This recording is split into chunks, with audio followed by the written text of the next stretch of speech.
Let's dive into the emotional core of a song that just nails a feeling so many of us have felt but can't quite name, that feeling of being completely and utterly stuck. Today, we're unraveling Christopher Edge's Tangled in Tuesday. You ever have one of those days, or maybe, a whole week, where everything just feels like a blurry rerun? Like you're going through the motions, but you're not actually getting anywhere. Well, that's exactly the feeling we're going to unpack. So the song doesn't start with some big dramatic moment. Instead, it opens with this quiet, heavy stillness. The first verse is just incredible at painting this picture of a world that's basically ground to a halt. It all kicks off with such a simple, perfect image, doesn't it? The coffee's cold. I mean, that little detail says so much. It's about losing momentum, where even the simple things, the basic rituals of your day, have lost all their warmth, all their purpose. And this line just brilliantly captures the environment. It's not just a personal feeling. The whole world around the narrator is passive. Flickering screens, moving parts without a choice, it all points to this automated, kind of robotic existence where you're just a passenger along for the ride. And this brings it all back to what's happening inside. It's not just that the world is boring, the mind itself is stuck in a feedback loop. You end every single day right back where you started. Okay, so let's get to the chorus, because this is where the song really digs in and gives a name to this whole emotional trap. This is where we get the anatomy of the feeling itself. So, Tangled in Tuesday, it's not actually about a day of the week, is it? It's a state of being. It's this deep, profound sense of being caught in an emotional hamster wheel, totally disconnected from yourself and everything around you. It's like walking in circles, but in your own head. And what's crucial here is that this isn't just about giving up. No, there's a struggle. The narrator is trying to connect, trying to feel something, anything that's real, but the inertia is just too strong. The world won't budge. And that's the thing about this kind of stasis. The more you try to escape, the more solid the walls feel.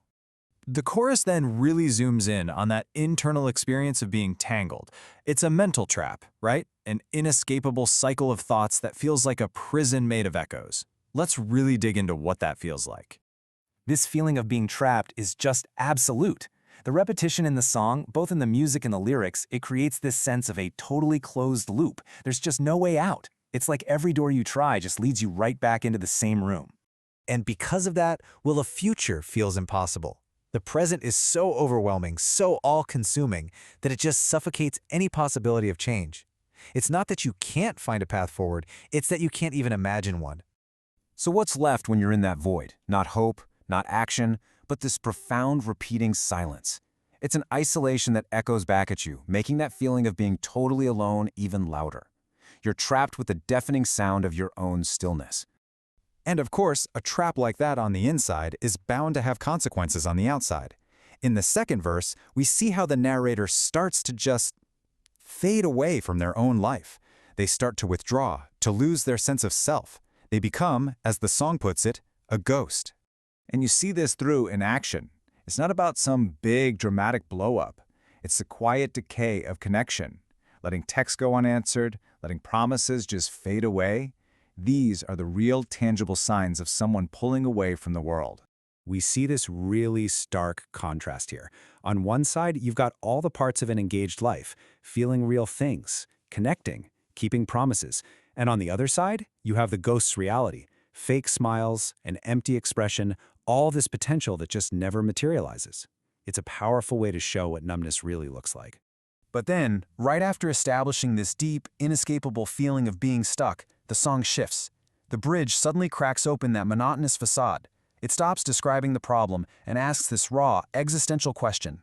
And wow, the setup for this question is just devastating. The very feeling of being alive, your heartbeat, is so suppressed it feels like it's buried under the floorboards. There's no goal, no purpose, just this hollow sense of waiting for something.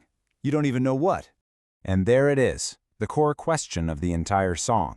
After all that description of being trapped, this is the first real moment of looking for an answer, a direct plea for hope. It's a question for the universe. Is this feeling permanent? Is this all there is?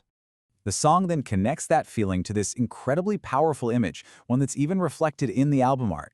The The narrator wonders if they're just doomed to be a ghost beneath fluorescent skies, this invisible figure trapped under the harsh, artificial glow of a world that never sleeps, but never truly wakes up. And the final chorus leaves us with this one haunting line that sums up the whole struggle.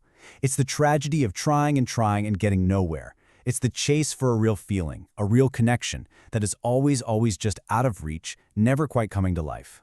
So, the song perfectly diagnoses this feeling of being tangled, but it doesn't give us an easy answer. Instead, it leaves us with a question to carry with us. If this kind of stuckness is a mental state, a Tuesday of the soul, what does it really take to break that loop and finally find our Wednesday?